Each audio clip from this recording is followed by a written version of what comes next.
히브리서 기자는 이런 말씀을 합니다.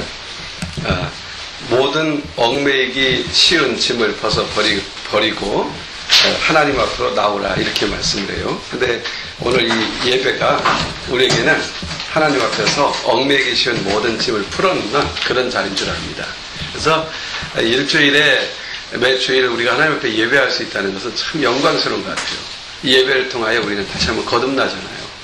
그러니까 주일날 주일 성수를 하라, 또 예배를 드려야 된다는 것은 이 예배의 자리가 지금 우리가 이렇게 이 자리에 드리지만 하나님 앞에 드리잖아요. 그래서 하나님 앞에, 하나님의 인자하심 앞에 드린다. 즉 하나님 나라에 들어오고 있는 거죠.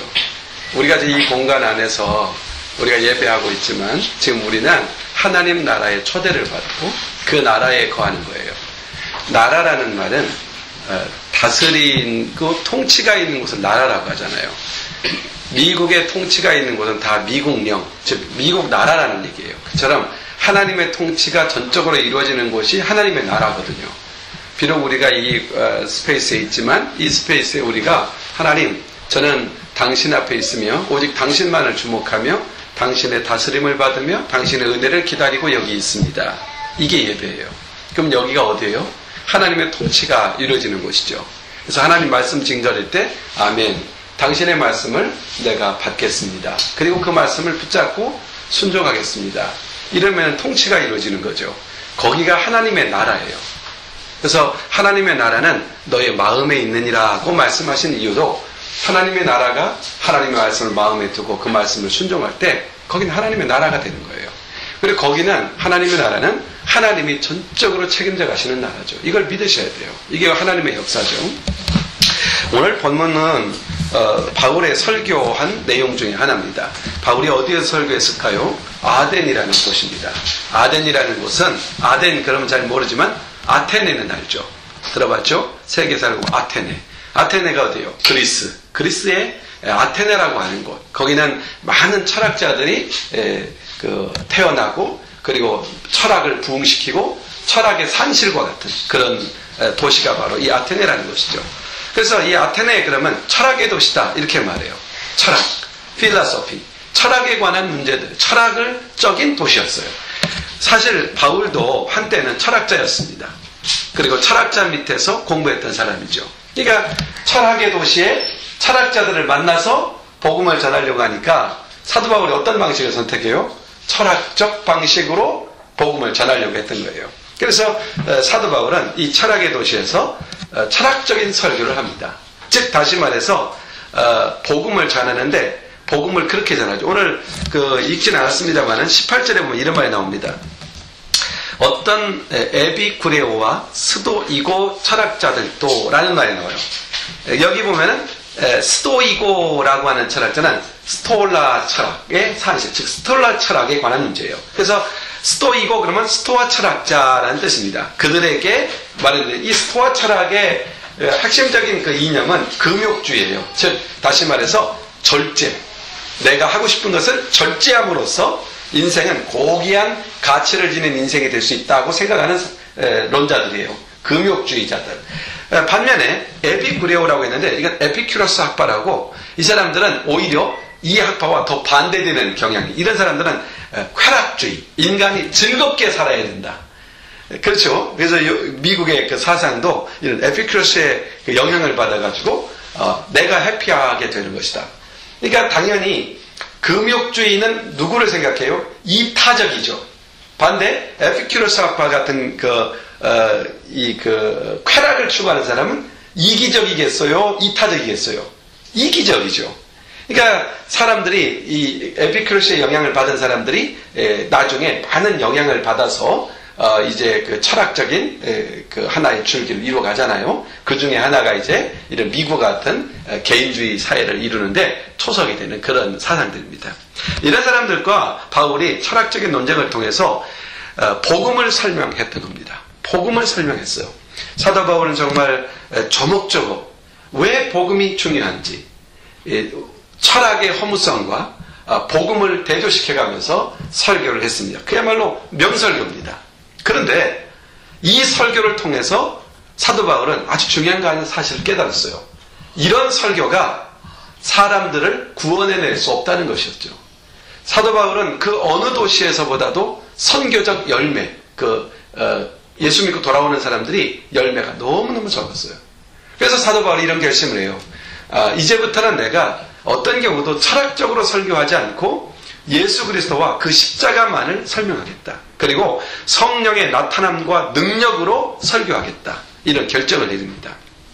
그런데 이 아덴에서의 바울의 설교는 전도하는 방식으로서는 그렇게 탁월한 방식이 아니지만 믿는 우리에게 있어서 변증론적 기독교, 즉 기독교의 신앙에 대하여 설명하는 데 있어서는 우리가 이미 그리스도인된 우리에게는 대단히 설득력 있고 그리고 우리가 다시 한번 묵상해 볼 만한 그런 설교임에 틀림이 없습니다. 그런 면에서 오늘 이 아덴에서 행한 바울의 설교는 우리 믿는 자들에게는 우리의 신앙을 다시 한번 점검해보는 아주 훌륭한 설교라고 할 수 있습니다.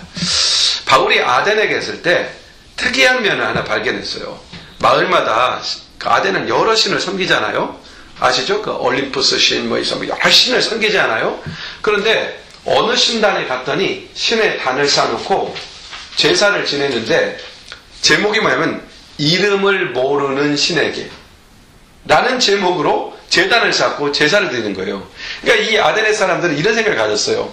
자기가 알고 있는 신들에게 경배를 하니까 그들은 우리에게 복을 주지만 혹시나 내가 알고 있는 신이 아닌 모르는 어떤 신이 강한 신이 있어서 그 신에게 경배하지 않았다는 이유로 그 신이 우리에게 벌을 주면 어떡하지? 이런 염려를 했던 거예요. 그래서 그들의 신을 모아서 이름 없는 신을 모아서 단을 쌓고 거기서 제사를 드렸어요. 이 모습을 보고 아덴 사람들이 드리는 이런 제단을 보고 사도 바울은 알지 못하는 신에게 라는 그 제단을 예를 들면서 너희들이 알지 못하는 진정한 신 하나님을 내가 너희에게 알게 하기 원한다.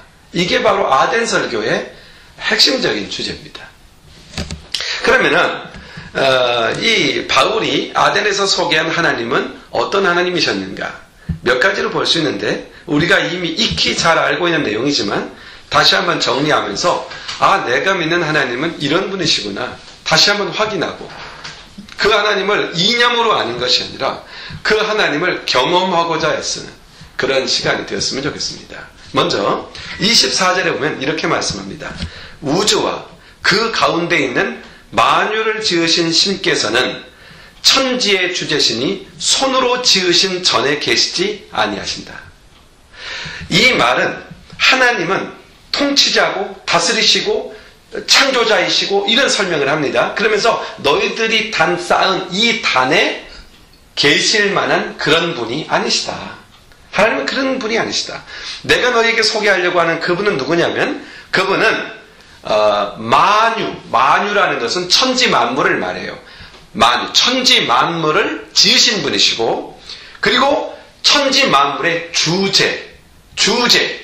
주인으로서 힘을 가지고 그 창조한 피조물을 친히 다스리시고 통치하시는 그런 분이시기 때문에 너희들이 단을 쌓은 이 작은 단 위에 계시거나 너희들이 지은 전 안에 계시는 분이 아니다. 바로 그분을 내가 너에게 소개한다 라고 말하고 있는 겁니다. 여기서 사도 바울은 24절에서 소개하는 우리 하나님에 대하여 세 가지 측면을 강조하고 있습니다. 첫째는 크리에이티브 갓, 창조의 하나님을 강조하죠. 창조의 하나님. 한마디로 창조의 하나님 그러면 어떤 생각이 떠오릅니까? 여러분 안에 전능하신 하나님 떠오르나요? 만물을 창조하신 하나님, 그는 전능하신 하나님. 아무것도 그 앞에는 능치 못함이 없으신 분이시죠. 바로 바울이 그들에게 소개하는 그 하나님은 창조의 하나님, 전능하신 하나님. 그 소개를 하고 있습니다. 여러분 우리가 예배로 모일 때마다 신앙 고백하잖아요. 오늘도 신앙 고백했잖아요. 어떻게 시작합니까? 전능하사 천지를 만드신 하나님 아버지를 내가 믿사오며. 이게 신앙의 출발이에요. 온 천지 만물은 다 하나님 그가 지으신 일입니다. 그가 지으셨다. 그리고 그가 지으셨을 뿐만 아니라 그가 통치하신다. 하나님이 창조하셨다. 이 사실을 인정하고 고백하고 받아들일 수 있다는 것은 놀라운 혁명적인 일입니다. 하나님께서 그것을 만드셨고 하나님이 그 모든 것의 시작이다. 이 사실을 믿는다는 것. 이것은 놀라운 우리의 신앙의 출발점이며 그 신앙이 우리의 사고의 출발이고 가치의 출발이고 월드뷰, 가치관, 세계관의 출발점이라는 얘기입니다. 모든 만물이 하나님 그분에게서 나왔다. 나도 그에게서 나왔다. 이 사실을 믿으면 우리의 삶은 아주 심플해지는 겁니다. 그분이 시작입니다. 그러면 창세기 1장 1절에 뭐라고 하죠? 태초에 하나님이 천지를 창조하시니라. 천지, 만유. 여기에 누가 들어가죠? 나와 여러분. 모두가 그로부터 나왔어요. 그러니까 그에게 가면 우리에게는 거칠 것이 없죠. 우리는 궁금한 게 많고 모르는 것이 많고 답답한 게 많지만 그가 나를 만드셨으면 그분을 만나기만 한다면 우리는 아무런 문제점이 없는 거죠. 창조의 하나님. 그리고 이 24절에서 사도 바울은 만유를 창조하셨을 뿐만 아니라 그는 누구라고 말하면 천지의 주제라는 말을 합니다. 천지의 주제. 쉬운 말로 주제, 그러면 다스리는 분 그런 뜻입니다. 주제자, 다스리시는 분, 통치하시는 분. 이 말을 신학적인 용어로 providence, 그러니까 섭리라는 말을 써요. 섭리라는 말이 뭐냐면은 하나님 그분이 만드시고 방치해 두는 게 아니라 그 만드신 계획과 목적에 따라 운행되도록 살피시고 그렇게 인도하시며 그렇게 관리하신다는 얘기입니다. 하나님의 섭리하신. 그러니까 이 세상에 우리 한 사람 한 사람을 태어나게 하시고 이만큼 자라나게 하시고 또 앞으로 우리의 삶을 살아가게 하시는 모든 계획이 누구의 안에 있다는 얘기요? 하나님께서 섭리하신다는 얘기입니다. 이걸 믿으면 불안할 것 없죠. 하나님이 섭리하신다. 하나님이 인도하신다. 이걸 믿으니까 어떤 사람들은 이런 생각을 갖는 사람이 있어요. 어리석게도 하나님이 다 관리하시고 주관하시니까 나는 가만히 있어도 그가 나를 만들어갈 것이다 라고 생각하는 의식입니다. 그건 정말 넌센스입니다. 그건 잘못된 생각입니다. 왜냐하면 하나님은 우리 마음속에 역동적인 마음을 줬어요. 우리는 일하는 마음을 줬어요. 우리는 활동하게 되었단 말이에요. 우리는 이 땅에서 뭔가를 도전하고 찾고 그리고 두드리고 열어가고 이런 품성과 본질을 우리에게 주셔서 이게 바로 뭡니까? 하나님의 형상이에요. 그러니까 우리는 이런 기질과 형상과 하나님이 주신 성품과 어떤 비전, 꿈, 도전 이런 모든 것들을 우리가 도전해 갈 때 우리 자신의 어떤 것을 이룰 수 있는데 쓰이는 것이 아니라 실제로는 하나님이 이걸 관리하셔서 우리와 하여금 가장 값지고 하나님의 계획하신 그 자리에 이르도록 하시는 것, 이것이 뭡니까? 섭리라는 것이죠. 그러니까 하나님의 섭리는 방치가 아닙니다. 자, 봄이 되면 따뜻해지고 모든 만물이 생장하죠. 나무의 뿌리는 아주 활동을 재개해서 영양분과 물을 흡수해내죠. 그 줄기는 그것을 강력하게 밀어 올려서 눈을 피우고 그리고 잎을 피우고 꽃을 피우고 열매를 맺게 하죠. 이런 가지고 있는 모든 그 본질적인 본성이 어디에 있습니까? 바로 그 나무 속에 존재하는 거죠. 그런데 그 일을 이루시고 그를 통하여 자연 전체를 관리하시고 산소를 생산해서 이 세상을 생태계를 보존하시고 그래서 사람이 살아갈 수 있는 환경을 만드시고 이게 뭡니까? 이게 섭리라고 하는 얘기입니다. 우리 자신을 향하여 하나님은 전능하신 그 능력으로 우리를 만드셨고 여기 있게 하셨어요. 뿐만 아니라 그분은 우리를 섭리하시는 분이십니다. 하나님은 이 섭리라는 말을 할 때 개인적으로는 생사화복 이런 걸 논할 수 있죠. 살아가고 복을 받고 이런 것을 주관하시죠. 그러나 전체적으로는 역사를 만들어 가시죠. 역사를 운행하시고 만드시는 하나님. 우리 하나님은 만유를 다스리시는 분입니다. 우리를 가장 값지게 하실 수 있는 분입니다. 우리에게 삶의 의미를 아주 값지게 만드실 수 있는 분입니다. 그래서 우리가 주님을 향하여 따라가는 사람은요, 마지막 이 세상을 떠날 때, 주님 앞에 설 때 이 세상에 남기는 말이 이런 거죠. 보람입니다. 긍지입니다. 그러나 이 세상에서 자기만을 위하여 달려간 사람은 뭐만 남겠어요? 아쉬움이죠. 아쉬움, 후회, 잃어버림, 허무함. 하나님께서 우리 하나님의 사람들을 섭리하신다는 사실을 믿으셔야 돼요. 그리고 세 번째로, 하나님은 아니 계신 곳이 없다. Everywhere present. 어디에든지 하나님은 존재하신다. 그래서 이걸 신학적인 말로는 omnipresent이라고 하는데, 이 말이 뭐냐면은 하나님은 어디나 계신다는 얘기예요. 어디나. 그래서 지금 이 사도 바울이 아덴에 있는 사람들에게 설교를 하면서, 하나님은 너희들이 섬기는 요 제단 위에 있는 분이 아니라 그 하나님은 이 우주 만물을 통치하시는 분으로 너희가 있는 그곳에 아니 계신 분이 저식이 없다. 이것을 강조함으로써 하나님은 천지의 주인이시라는 것을 말씀하고 있어요. 자, 이 사실은 우리의 평범한 삶 속에서 대단히 중요한 겁니다. 우리는 때때로 하나님을 향하여 눈을 감습니다. 그리고 하나님을 향하여 영혼의 고개를 들지 않아요. 그래서 마치 하나님이 없는 것 같을 때가 있습니다. 우리에게는. 그러나 그것은 우리가 그렇게 느끼는 것이지 그분이 아니 계신 것이 아니라는 얘기입니다. 그러면 우리는 우리의 욕심이나 자아를 깨야 됩니다. 그리고 영혼의 눈을 들어 그분을 볼 수 있어야 합니다. 우리 주님은 아니 계신 곳이 없으신 분이시다.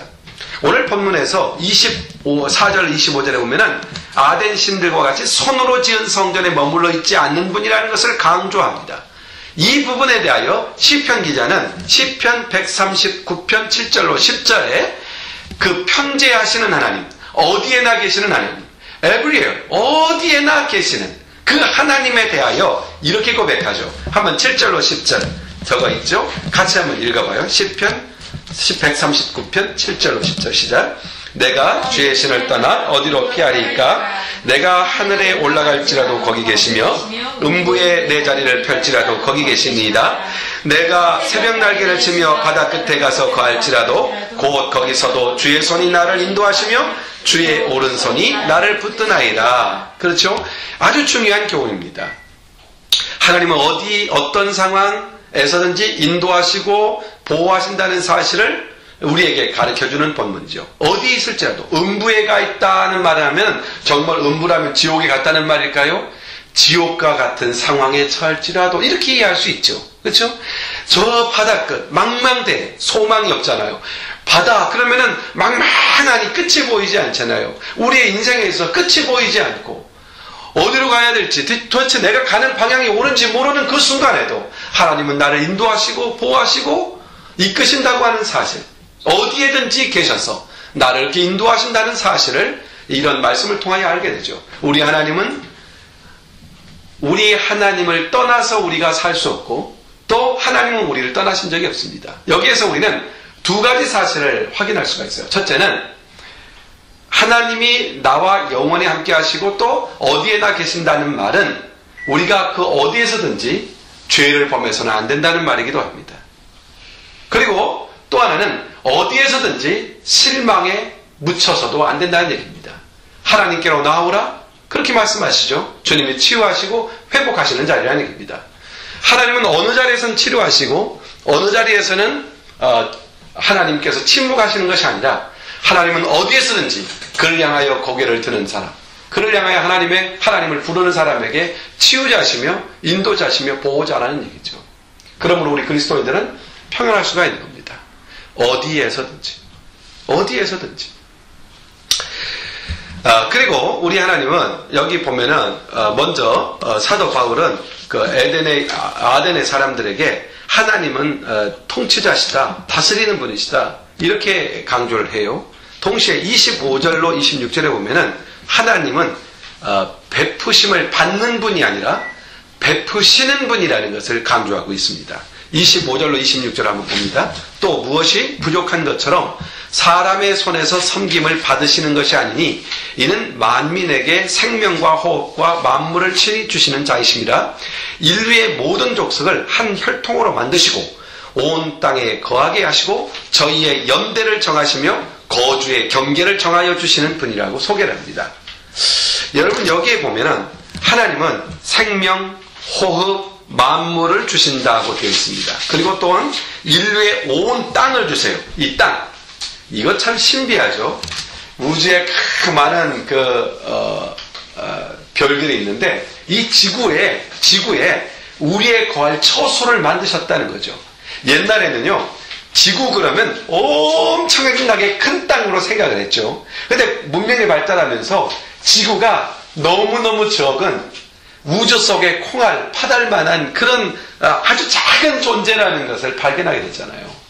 이 광대한 우주 속에 이 작은 지구에 우리의 삶의 터전을 만드신 분이 누굽니까? 하나님이시라는 걸 믿으셔야 돼요. 어떤 사람들은 우연히 그렇게 되었다고 말씀하잖아요. 우연히 그렇게 되었다. 그건 말도 안 되는 얘기입니다. 이 세상에 우연이 있을까요? 없을까요?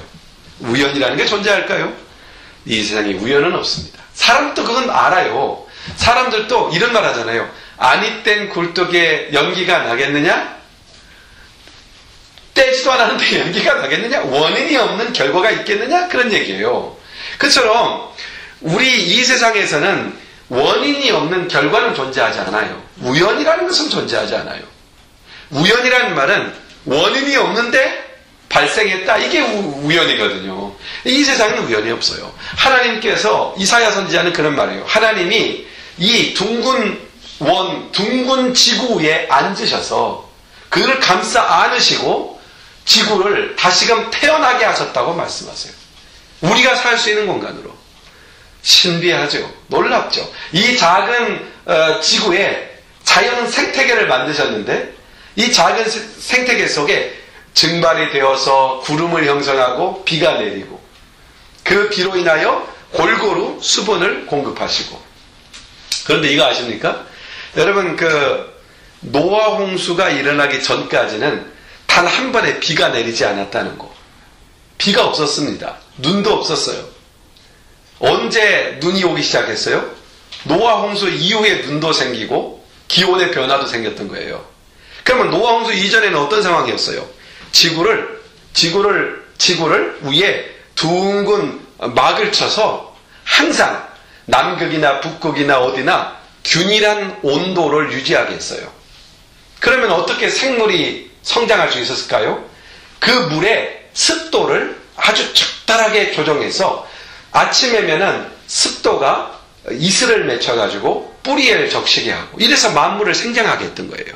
그래서 그 당시는 공룡도 살 수 있었고 사람들이 수명이 1000살까지도 살아도 이상이 없는 그런 안전한 그런 곳이 바로 지구였던 것이죠.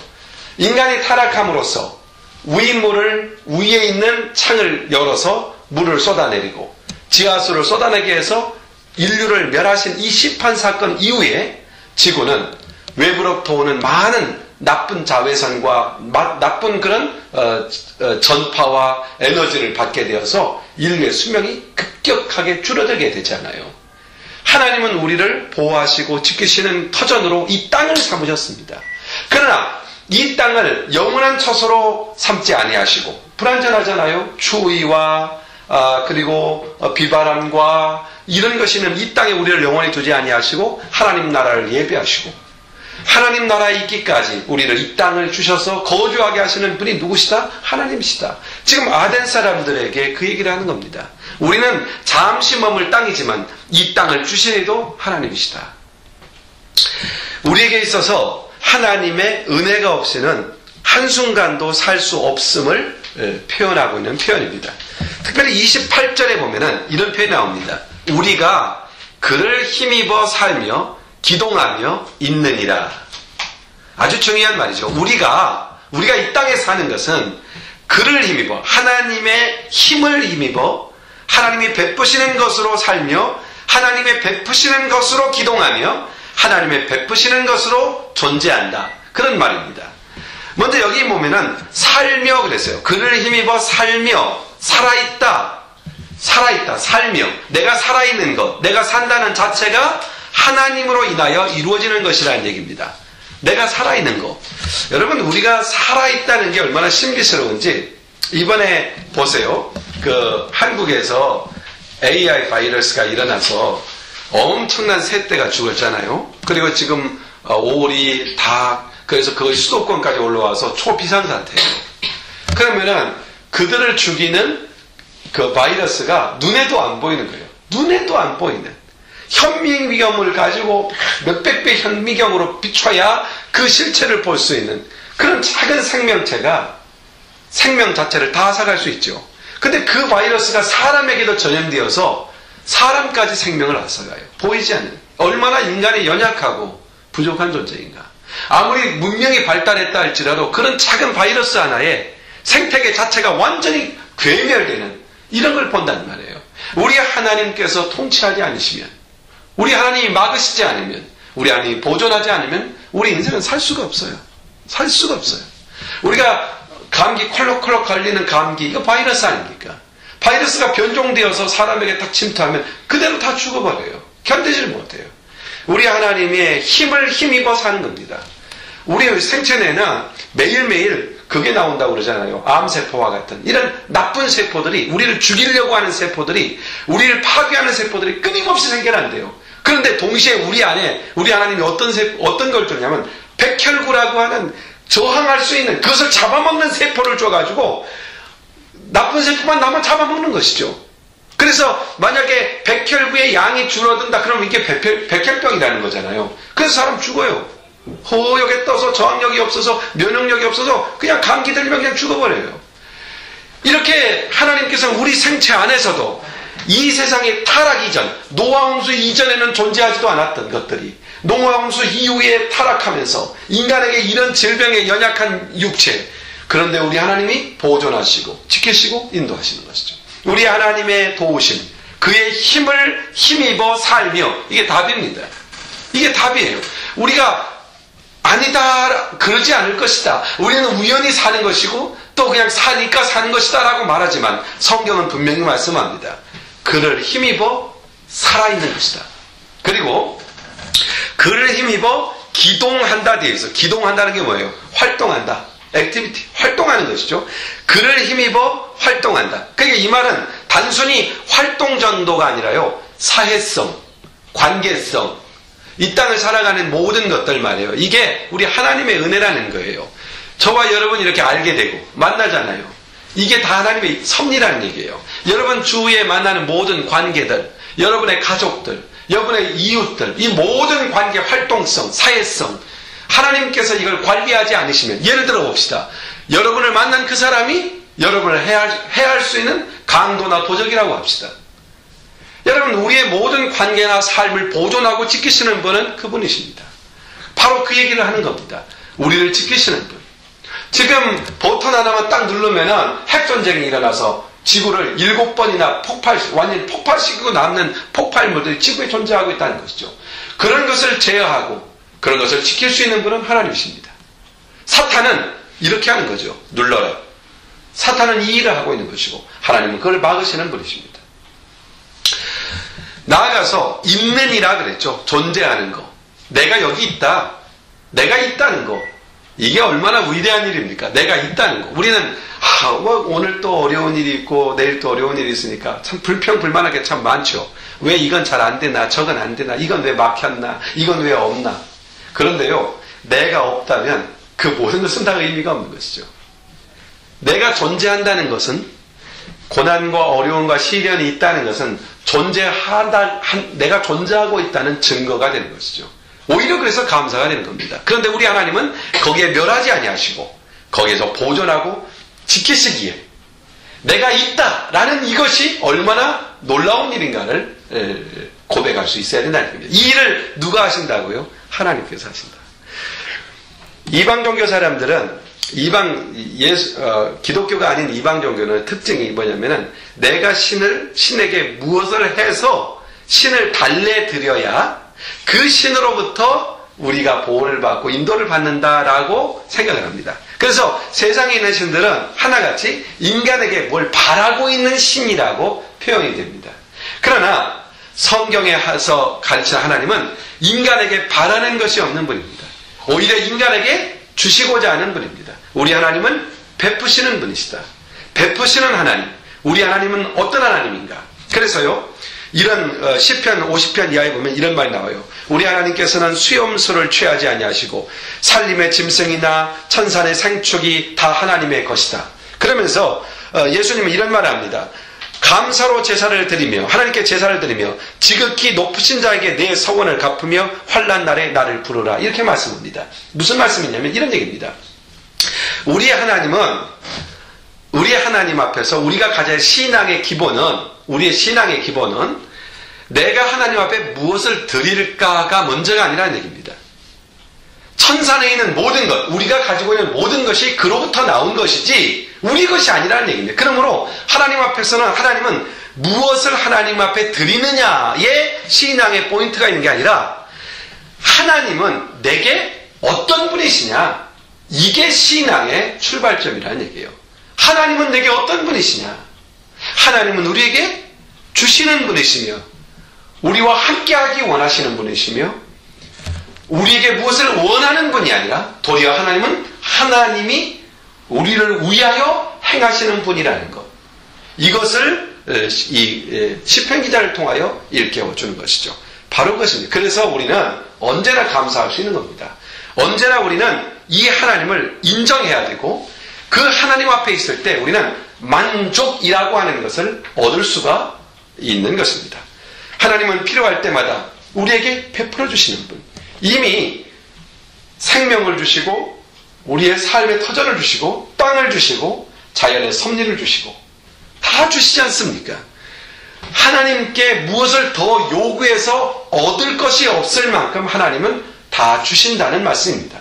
뿐만 아니라 우리가 살아가는 데 있어서도 하나님은 우리를 인도하시고 보호하시고 지키시고 언약을 주시고 그 언약을 성취하시고 영원한 하나님 나라를 주시고 하나님은 주시는 분이시죠. 그 은혜에 대하여 우리가 어떻게 해요? 감사하고 찬양하고 경배하고 예배하는 것입니다. 이게 바로 우리의 신앙이라는 얘기입니다. 그래서 하나님은 우리를 통치하시고 다스리시는 분이시다. 하나님은 우리를 향하여 베풀어 주시는 분이시다. 이게 다른 말로 우리는 어떻게 말하죠? 은혜라는 것이죠. 그래서 우리는 하나님의 은혜로 살아가는 사람들. 이게 크리스찬이라는 얘기입니다. 마지막으로 하나만 더 생각하는데요. 27절에 보면 이런 말씀이 있습니다. 사람으로 하나님을 혹 더듬어 찾아 발견케 하려 하시려 하나님은 우리 각 사람에게 멀리 떠나 계시지 아니한다. 멀리 떠나 계시지 아니한다. 그러니까 다시 말해 뭐예요? 하나님은 가까이 계신다. 동시에 이 말은 뭐예요? 하나님은 우리를 만나주시는 분이시다라는 얘기입니다. 하나님은 멀리 계셔서 사람들과 숨바꼭질하는 분이 아닙니다. 우리가 이러잖아요. 하나님은 도대체 어디 계시느냐? 왜 하나님은 보이지 않느냐? 왜 하나님은 내가 만날 수 없느냐? 이런 말을 합니다. 하나님은 숨바꼭질하는 분이 아니라 하나님은 자신을 공개하시기를 좋아하시는 분입니다. 어느 정도냐? 하나님은 하나님의 이름을 부르고 찾으면 우리를 만나주시는 분입니다. 그래서 이사야서 55장, 이사야서 55장 6절로 7절. 자, 주보에 있으니 같이 한번 읽어봐요. 우리 하나님 어떤 분이신가 보세요. 자, 시작. 너희는 여호와를 만날 만할 때에 찾으라. 가까이 계실 때에 그를 부르라. 악인은 그 길을, 불의한 자는 그 생각을 버리고 여호와께로 돌아오라. 그리하면 그가 긍휼히 여기시리라. 우리 하나님께로 돌아오라. 그가 널리 용서하시리라. 우리 주님은 용서하시고 관용하시고 만나주시기 원하는 분이라는 것. 이 사실을 다시 한번 확인할 필요가 있습니다. 로마서 1장에 보면은 예수 믿으라는 전도를 받지 못해서 내가 하나님을 믿지 못했습니다. 이런 말을 하는 사람들에 대하여 그것은 변명과 핑계에 불과하다라는 설명을 하는 그런 성경 구절이 있습니다. 바로 로마서 1장 20절로 21절인데 역시 같이 한번 읽어봅시다. 시작. 창세로부터 그의 보이지 아니하는 것들 곧 그의 영원하신 능력과 신성이 그 만드신 만물에 분명히 보여 알게 되나니 그러므로 저희가 핑계치 못할지니라. 하나님을 알되 하나님으로 영화롭게 아니하며 감사치도 아니하고 뭐라고 했습니까? 그가 만드신 자연을 통해서 하나님을 알 수 있도록 하셨다는 얘기입니다. 그러니까 결과적으로 하나님은 사람에게 가까이 계십니다. 그런데 문제는 이겁니다. 왜 사람들은 하나님을 볼 수도 만질 수도 없는 것인가? 정말 하나님을 모르는가? 그래서 하나님을 보여봐라. 하나님이 도대체 어디 계시느냐? 이런 반문을 하는 거죠. 왜 사람들은 하나님을 볼 수도 만질 수도 없었던 것일까요? 간단합니다. 죄와 탐욕으로 인하여 사람의 영적인 눈이 어두워졌기 때문에 그분을 알 수가 없었던 것이죠. 우리가 신령하고 또 영적인 부분에 대하여 전혀 경험할 수 없는 존재일까요? 그렇지 않아요. 우리는 보이지 않는 영적 존재에 대하여 인식할 수 있는 언어와 능력을 가지고 있습니다. 하나님은 그걸 주셨습니다. 그래서 여러분 그거 압니까? 사탄과 대화하는 사람들 이 세상에 있어요. 마귀 귀신과 대화하는 사람들 이게 뭡니까? 영적인 언어를 영적인 소통이 이루어질 수 있는 기능이 인간에게 있다는 것이죠. 본래 이 기능은 누구를 위해서 주신 겁니까? 하나님과 교통하라고 주신 것입니다. 그런데 죄를 지으니까 하나님을 볼 수가 없게 되잖아요. 죄 있는 자는 하나님을 볼 수가 없어요. 그런데 나는 영적 기능이 존재해요. 이것이 어떤 대화를 요구하는 거죠. 언어를 가지고 있으면 말하고 싶어 하는 것처럼 어린아이들이 언어를 배우면은 막 말을 조절조절 하려고 하잖아요. 그처럼 영적인 면도 영적인 소통을 원해요. 그런데 하나님과는 단절되었어요. 인간은 누구와 소통하겠어요? 사탄과 어둠의 세력과 소통하게 되는 거예요. 그래서요, 사람은 태어나면서 착한 일은 가르쳐줘도 행동하지 않는데 나쁜 일은 안 가르쳐줘도 다 합니다. 속이는 일, 다른 사람들 몰래 거짓말하는 일, 안 시키고 가르쳐주지 않아도 다 합니다.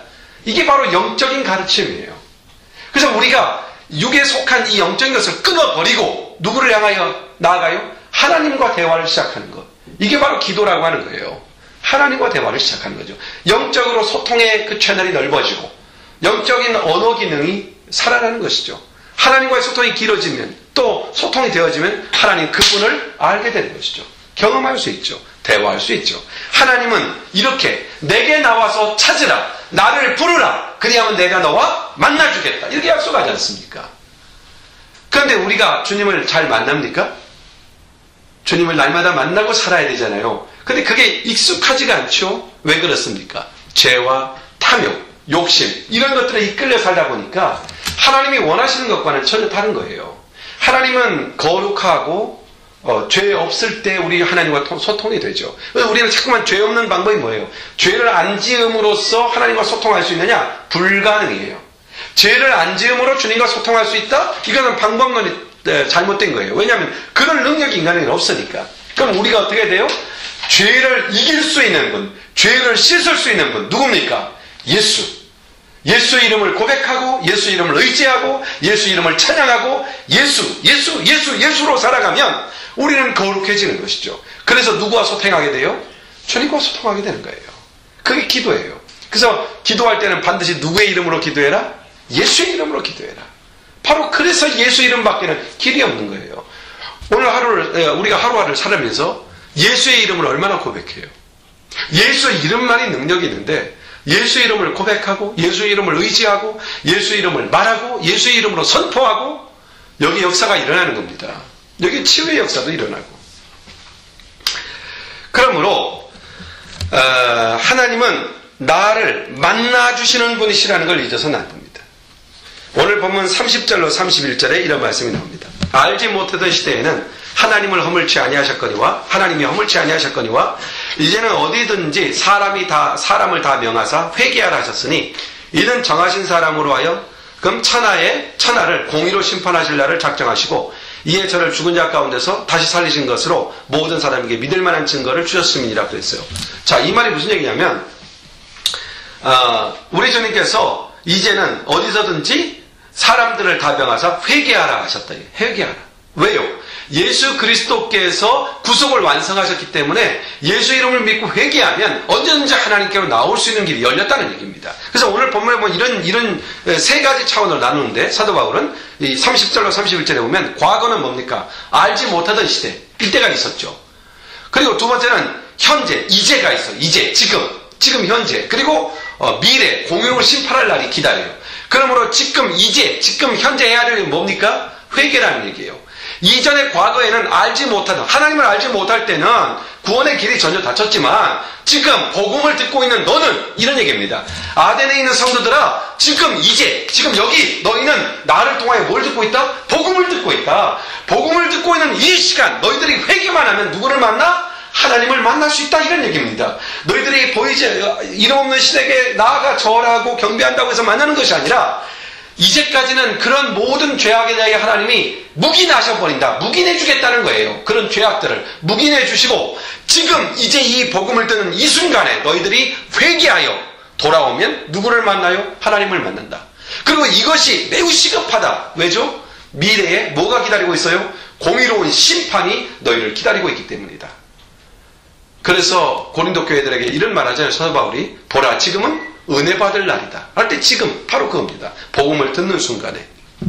그러면은 무엇을 회개해야 되겠어요? 이들에게서는 첫째, 우상 숭배겠죠. 하나님을 섬기지 않는 것, 하나님을 모르고 사는 것, 하나님을 찬양하지 않는 것. 하나님이 만물을 지으셨고 하나님으로 인하여 살아가는데 우리가 하나님 앞에 경배하지 않는 것, 이게 죄라는 것이죠. 그래서 돌아와라, 이렇게 회개를 요청하고 계십니다. 그러면서 회개의 시급성을 제시합니다.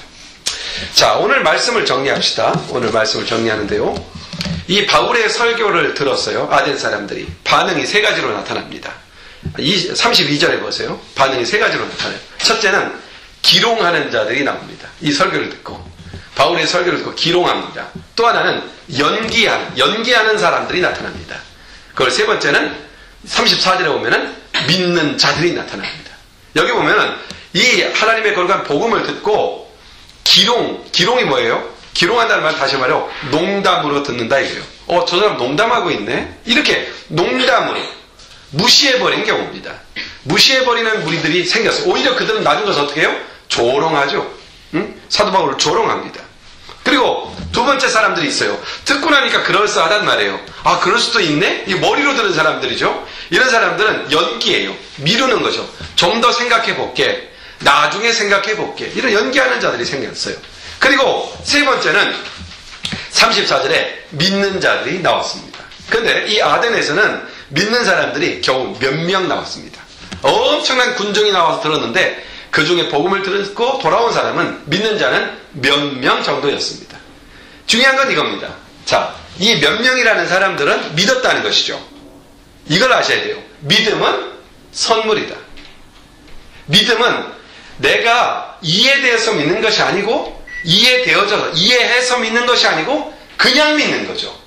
다시 말해, 그런 면에서 믿음은 선물이지 내가 만들어내거나 내가 설득하거나 내가 어떤 것을 고안해내거나 또는 이해하려고 노력을 해서 믿어주는 것, 이게 아니라는 얘기예요. 믿음은 그런 게 아니에요. 믿음은 선물이고, 복음을 들을 때 믿는 믿음은 순전히 하나님이 그냥 믿음을 선물로 팍 줘서 그렇습니다, 이렇게 말하는 겁니다. 그렇습니다, 그 길밖에 없습니다.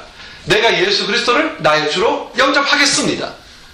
그냥 이렇게 결정이 되는 겁니다. 그러므로 그것은 이해의 과정이 있는 것이 아니죠. 복음을 들을 때, 이 몇 사람은 복음을 들을 때 성령이 역사하셔서 그들을 거듭나게 만든 거예요. 그래서 사도 바울이 결신을 촉구할 때 믿습니다, 이렇게 말한 거예요. 믿습니다. 그러므로 이 사실, 내가 믿었다, 내가 성령이 거듭나게 하셔서 내가 믿음을 갖게 되었고 내가 믿습니다라고 말할 수 있는 거, 이 고백할 수 있는 거, 나는 구원받은 자구나, 내게는 생명을 이제 가졌구나, 내가 거듭났구나, 이것을 자각하는 현상이 바로 뭐예요? 믿습니다, 이렇게 고백하는 거예요. 다시 말해서 내가 믿어서 구원을 얻은 게 아니라 복음을 들을 때 그 복음이 우리 안에서 믿게 만들어서 우리를 거듭나게 하신 거예요. 거듭난 증거로서 내가 내 자신이 거듭났는지 거듭나지 않는지 나는 알지 못하지만 거듭났다는 그 증거의 현상으로 이렇게 말하는 거죠. 믿습니다. 이해된 것도 아니고 논리적으로 정리된 것도 아닌데 믿습니다라는 고백을 할 수 있게 하는 거죠. 바로 이것이 뭐예요? 기프트, 선물이에요. 하나님 주신 선물. 그러므로 복음을 들을 때, 말씀을 들을 때 마음속에 이런 거 있잖아요. 믿습니다. 아멘. 이런 마음들이 일어나죠, 우리 안에. 그런 마음 있죠. 이게 뭐예요? 바로 이렇게 할 수 있는 것은 내가 하나님의 택함을 받은 사람이고 하나님이 나를 거듭나게 한 사람이고 하나님이 나를 이미 하나님의 자녀로 삼으셨다라는 것을 나타내는 현상인 거예요. 내가 이해되어서가 아니라 마음으로부터 아멘 되는 거요. 그러면 이거보다 능력과 기적이 어디 있냐고요. 내 자신이 거듭나진 것이 거듭나는 것이 아니라 하나님이 거듭나게 하신 사실을 내가 인식하는 과정, 이게 뭐예요? 아멘, 믿습니다. 바로 이렇게 되는 것이에요. 말씀을 그러므로 들어야 합니다. 하나님의 말씀을 듣고 또 들어야 돼요. 그러면 말씀으로 역사하시는 성령님이 우리를 조명해 주셔서 그 말씀이 깨달아지고 믿어지고, 그래서 어떻게 돼요? 하나님을 만나게 되는 그런 역사들을 경험하게 되는 겁니다. 늘 하나님과 만나는 저와 여러분들이 되기를 주의 이름으로 축원합니다. 기도하십시다. 하나님 아버지, 오늘 주일은 아덴을 향해서 설교했던 사도 바울의 고백을 통하여 하나님은 통치자이시며 창조자이시며 주관자이시며 우리에게 베푸시는 분이시며 우리를 만나주시는 분이시다 라고 복음을 설교할 때에 하나님의 성령이 그들을 거듭나게 하시고 새롭게 하셔서 믿습니다. 주님을 영접한 역사들이 나와 있습니다. 하나님 아버지, 말씀을 들을 때 성령께서 우리 안에 역사하시는 사실을 압니다. 그러므로 여기 있는 우리 사랑하는 성도들은 말씀을 읽고 듣기를 즐거워하고 더 많이 듣고 더 많이 말씀을 사모하는 우리 성도들이 되게 하여 주옵소서. 그래서 늘 하나님을 만나며 살아가는, 우리 안에 함께 하시는 하나님을 경험하는 그런 우리가 되기를 원합니다. 예수님의 이름으로 간절히 기도하옵나이다. 아멘. 우리 찬송 말씀 봅니다.